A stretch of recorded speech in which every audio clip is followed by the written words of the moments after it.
হে everyone, good morning সবাইকে। তো it's an another day. তো কালকেই বলছিলাম যে এখানের ওয়েদারের কোনো কখনো গরম, কখনো ঠান্ডা, কখনো বৃষ্টি।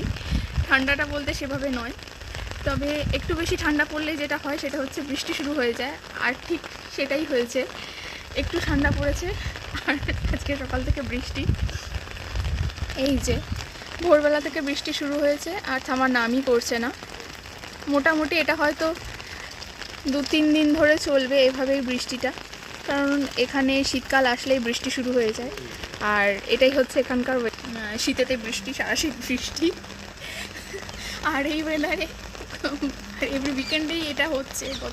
আমি এখানে এসেছি মোটামুটি হলো 3 সপ্তাহ হলো, কিন্তু লাস্ট উইকেন্ডেও দেখেছিলাম এভাবেই বৃষ্টি হয়েছিল। এবারও উইকেন্ড আসতে চলেছে, এভাবেই বৃষ্টি শুরু হয়েছে। আর এটা থামবার নয়,